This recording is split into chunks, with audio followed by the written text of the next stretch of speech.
آج عید الفطر ہے۔ اللہ تبارک و تعالیٰ کی طرف سے بندوں کے لیے آج انعام کا دن ہے۔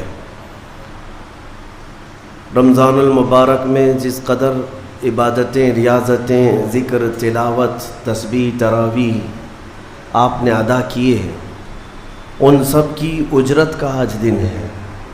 اللہ رب العزت کی طرف سے آج بے پناہ بخشش، رحمت اور خزانہ برکت تقسیم کیے جاتے ہیں۔ عید کا تصور اسلام میں کیا ہے؟ خوشیاں منانا۔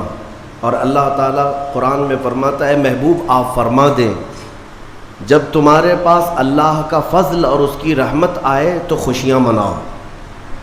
اللہ کا فضل اور اس کی رحمت آئے تو خوشیاں مناؤ۔ قل بفضل اللہ وبرحمتہ فبذلک فلیفرحوا۔ اب جب اللہ کا فضل ہوگا اور جب اس کی رحمت ہوگی ہم خوشیاں منائیں گے۔ اور خوش ہونے کا انداز اور طریقہ کیا ہونا چاہیے؟ وہ سنت نبوی سے ہمیں حاصل کرنا چاہیے۔ خوشیاں منانے کا مطلب یہ نہیں ہے کہ ہم دنیا جیسے خوشیاں مناتی ہے اسی انداز میں منانے لگ جائیں۔ اسلام ہر چیز میں خط امتیاز رکھتا ہے۔ تمہاری عبادتوں کا طریقہ الگ ہے، تمہارے رب کو پکارنے کا طریقہ الگ ہے، رب تعالیٰ کے حضور سر سجود ہونے کا طریقہ الگ ہے۔ رب تبارک و تعالیٰ نے تمہیں ممتاز پیدا کیا ہے، ظاہر سی بات ہے تمہاری خوشیاں بھی ممتاز ہونی چاہیے۔ پوری کائنات میں لوگ اگر خوشیوں میں ڈوب کر شراب نوشی کرتے ہیں تو یہ خوشیاں نہیں ہیں۔ اگر آج کی رات یا آج کا دن لوگ یہ سمجھتے ہیں کہ خوشیوں کا مطلب ہے کہ خوب انٹرٹینمنٹ کیا جائے، نفس جو چاہتا ہے وہ سب کر لیا جائے، تو اسلام اسے خوشیاں نہیں کہتا۔ میرے عزیزو، میں یقین کے ساتھ کہتا ہوں کہ اسلام میں جو بھی عید آئی ہے، جو بھی عید ہے، آپ اس کا تجزیہ کر کے دیکھیں۔ آپ کو کھلے میدانوں میں سڑکوں پر چھوڑ نہیں دیا جاتا کہ دن بھر جو کرنا ہے کرو، نہیں، بلکہ خوشیاں منانے کا طریقہ یہ بتایا گیا ہے کہ سب سے پہلے اٹھنے کے بعد وضو، غسل، عطر، خوشبو کے ساتھ پہلے بارگاہ رب العزت میں آؤ اور سجدہ کرو۔ یہ خوشیاں منانے کا سب سے پہلا طریقہ یہ ہے کہ مسلمان جب سب سے زیادہ خوش ہوتا ہے تو سجدہ کرتا ہے۔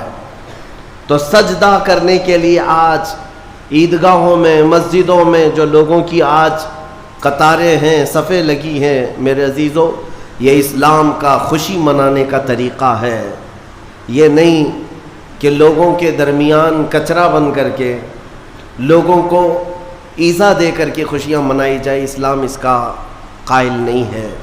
بہرحال سب سے بڑی خوشی ہمارے لیے کون سی ہے؟ اللہ نے فرمایا قرآن میں، اے محبوب آپ فرما دیں جب اللہ کا فضل آئے اور اس کی رحمت تو خوشیاں مناؤ۔ تو اللہ کا فضل اور اس کی رحمت کیا ہے؟ اللہ کا فضل اور اس کی رحمت کیا ہے؟ بہت ساری چیزیں۔ رمضان یہ اللہ کا فضل ہی تو تھا، تمہیں کھلا پلا رہا ہے یہ اللہ کی رحمت ہی تو تھی، تمہیں صحت اور تندرستی دیا یہ اس کی رحمت ہی تھی۔ تو یہ فضل اور یہ رحمت ہے، لیکن سب سے بڑی رحمت جب تمہارے پاس آئے تو خوشیاں مناؤ۔ قرآن کہتا ہے سب سے بڑی رحمت کیا ہے؟ وَمَا أَرْسَلْنَاكَ إِلَّا رَحْمَةً لِّلْعَالَمِينَ۔ محبوب ہم نے آپ کو سارے جہانوں کی رحمت بنا کر بھیجا ہے۔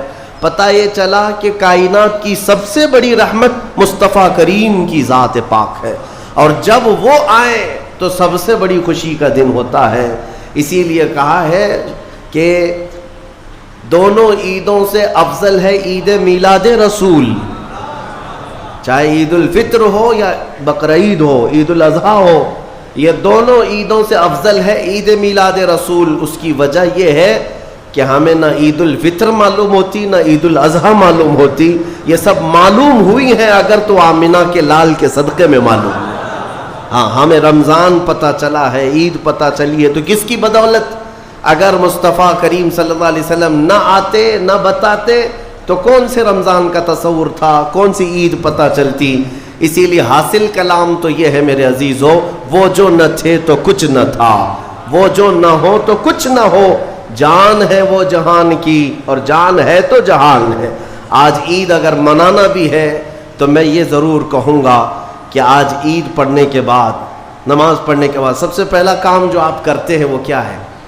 سب سے پہلا کام آپ یہ کرتے ہیں اپنے ماں باپ، اپنے رشتہ داروں سے ملاقات، اور گھر جلدی بھاگ کر کے جاتے ہیں کہ اپنے بڑوں سے ملاقات کرنا ہے۔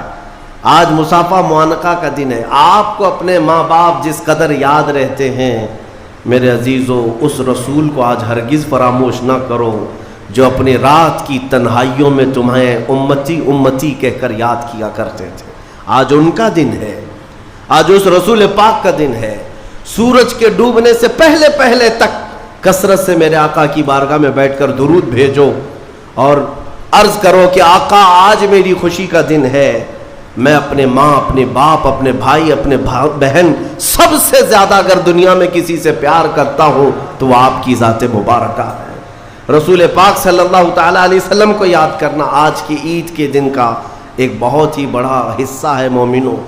باقی میں دوسروں کے بارے میں نہیں کہہ سکتا جن لوگوں نے آج کی عید کو جوا کا اڈا بنا لیا ہو، شراب پینے کا ذریعہ بنا لیا ہو، سینما تھیٹر پہ جا کر کے عیش کرنے کا ذریعہ سمجھاؤ۔ میں سمجھتا ہوں کہ ان کے اندر روح اسلام نہیں آئی۔ اگر اسلام کی روح ہوتی، اگر ایمان ان کے قلب میں بشاشت پیدا کر چکا ہوتا تو ہرگز وہ ایسی جگہ قدم بھی نہیں رکھتے۔ اے میرے عزیزو، آج مصطفیٰ کریم صلی اللہ علیہ وسلم کے سچے غلام بن کر کے دکھانے کا بھی دن ہے۔ آج دنیا تمہیں دیکھ رہی ہے، آج پوری دنیا دیکھ بھی رہی ہے اور ڈر بھی رہی ہے کہ یہ باہر نکلے ہیں آج کیا ہونے والا ہے۔ میرے عزیزو، تمہارے پاس سب سے بہترین میسج دینے کا وقت یہ ہے کہ رسول کریم صلی اللہ تعالیٰ علیہ وسلم کے غلام ان کی سنتوں میں ملبوس اپنے گھروں سے آج نکلے ہیں اور پوری دنیا میں حضور کی سنتیں عام کر کے رہیں گے اور حضور پاک صلی اللہ علیہ وسلم کے اخلاق کو پھیلا کر رہیں گے۔ آج تمہارے ذریعے سے حضور اکرم صلی اللہ علیہ وسلم کے اخلاق عام ہونی چاہیے۔ نان مسلم ہو، غیر مسلم ہو، کوئی بھی اگر اس کے ساتھ تمہارے مدد کا جذبہ آیا، کم سے کم اس کے دل میں یہ خیال تو آئے گا کہ یہ نوجوان کیوں میرے ساتھ اچھائی کر رہا ہے۔ اس وقت تم یہ بتا سکتے ہو یہ میرا اپنا عمل نہیں، یہ میرے آقا کا عمل ہے۔ نبی پاک صلی اللہ تعالیٰ علیہ وسلم آج کے دن غریبوں کو نہیں بھولتے، یتیموں کو فراموش نہیں کرتے۔ حضور پاک صلی اللہ تعالیٰ علیہ وسلم آج ان یتیموں، بیواؤں، سب کے گھروں کا خیال تک رکھتے تھے۔ عزیزان گرامی وقار، آج عید کے ان لمحات میں یقیناً رمضان المبارک گزر جانے کے بعد خوشیوں کا دن ضرور ہوتا ہے، لیکن ساتھ ہی آج ہمیں قلق بھی ہے، غم بھی ہے ہمارے ان بھائیوں کا جو آج عید منانے کے لیے یا تو ہمارے ساتھ نہیں ہیں، ناحق جیلوں میں بند ہیں، کچھ بے قصور قیدی ہیں، اور بہت سارے وہ لوگ ہیں جن کے ہاں اسباب کی کمی ہے اور کوئی عید نہیں ہے ان کے ہاں۔ وہ فلسطین کا علاقہ ہو کہ شام ہو کہ یمن ہو کہ عراق ہو، ان کے ہاں کوئی عید نہیں۔ وہ کھلے میدانوں میں آج بھی ایک ایک روٹی اور بوٹی کے لیے ترس رہے ہوں گے۔ آج اس درد کے ساتھ ہم عید کے لیے حاضر ہیں اور بارگاہ مولا میں یہ عرض ضرور کریں گے کہ مولا، جہاں تو ہمیں نرم لقمے کھلا رہا ہے، حضور کی اس غریب امت پر بھی رحم فرما دے۔ ایک میرا ہی رحمت میں دعویٰ نہیں، شاہ کی ساری امت پہ لاکھوں سلام۔ آج عید کے دن جو کام کرنے کے ہیں، میرے مصطفیٰ کریم صلی اللہ علیہ وسلم کو راضی کرنے کا دن ہے۔ آج کے دن حضور فرماتے ہیں اللہ تعالیٰ کو سب سے زیادہ پسندیدہ جو عمل ہے، سب سے زیادہ پسندیدہ وہ دو ہے۔ دو عمل اللہ کو بہت پسند ہے آج کے دن۔ فرمایا میرے آقا صلی اللہ علیہ وسلم وہ دو عمل کیا ہے؟ حضور فرماتے ہیں پہلی چیز یہ ہے کہ اللہ رب العزت کی بڑائی بیان کرنا۔ اللہ اکبر اللہ اکبر اللہ اکبر، لا الہ الا اللہ اللہ اکبر اللہ اکبر وللہ الحمد۔ یہ اللہ رب العزت کی بڑائی، تکبیر، اللہ سب سے بڑا ہے، یہ تکبیر بیان کرنا پہلا عمل اللہ کو سب سے زیادہ پسند ہے۔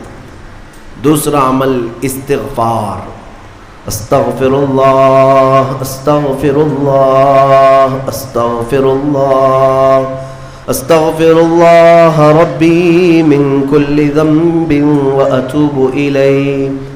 دو عمل آج کے دن اللہ بہت پسند فرماتا ہے. ایک اس کی بڑائی بیان کرنا تکبیر، اور دوسرے استغفار. اور فرمایا کہ جب اپنے گھروں سے نکلو تو تکبیر کہتے ہوئے نکلو. کتنے لوگ ایسے ہیں جو تکبیر پڑھتے ہوئے آئے؟ بہت کم لوگ ہیں. سب اپنے اپنے دھن میں چلے جا رہے ہیں. یہاں تک کہ فرمایا اس تکبیر کا اہمیت کا اندازہ اس سے لگاؤ، آنے کے وقت جس راستے سے آئے تھے عید کے لیے، جانے کے وقت دوسرے راستے سے جاؤ. واجب نہیں ہے، لیکن اس کی حکمت کیا ہے؟ ایک راستے سے آنا اور دوسرے راستے سے جانا سنت. فرمایا گیا کہ جب تم ایک راستے سے تکبیر پڑھتے ہوئے آتے ہو تو اس راستے پر موجود جتنے مکان، پتھر، درخت ہیں وہ سب تمہاری تکبیر کی گواہی دیں گے. قیامت کے دن تمہاری تکبیر کی وہ گواہی دیں گے کہ مولا یہ ہمارے سامنے سے تیری بڑائی کرتا ہوا گزرا ہے. تو ہو سکے دوسرے راستے پر بھی گزرو تاکہ زیادہ سے زیادہ ان تمام چیزوں کو اپنی تکبیر کا گواہ بنایا جا سکے. تو اس سے اندازہ کریں کہ تکبیر آج کے دن بہت اہمیت کی حامل ہے، اور اسی تکبیر کی آج ضرورت بھی ہے مسلمان کو. اقبال نے بہت اچھے انداز میں کہا تھا، کفر دم توڑ دے گا ٹوٹی ہوئی شمشیر کے ساتھ، گر تم نکل آ جاؤ ایک بار نعرے تکبیر کے ساتھ. مطلب یہ ہے کہ اس تکبیر کا آج بھی بہت سارے لوگوں کو انتظار ہے، جس تکبیر کی آواز سے ہی کفر کے خیموں میں ہلچل مچ جائے. وہ صرف اور صرف حلق سے نکلنے والی تکبیر نہیں ہے، وہ ایمان کی بشاشت اور توکل کے ساتھ نکلنے والی تکبیر ہے. اللہ رب العزت ہم سب کو کہنے سننے سے زیادہ عمل کی توفیق عطا فرمائے. آج میرے عزیزوں، عید الفطر میں جو نہیں کرنے کے کام ہے وہ مجھے بتانے کی ضرورت نہیں، سمجھدار طبقہ ہے ہمارا. آج شام تک ایک بات طے کر کے رکھ لینا، کیونکہ کل رات کو ہی شیطان آیا ہے چھوٹ کر کے قید سے، اور وہ اپنے پورے فورس کے ساتھ چاہتا ہے کہ تمہیں کسی نہ کسی طرح سے ان راستوں سے لے کر گناہوں کے اڈوں پر لے جاؤ. کتنے ایسے لوگ ہیں جو ایک ہی دن میں اس کے شکنجے میں پھنس جاتے ہیں، یہ ان کا معاملہ ہے.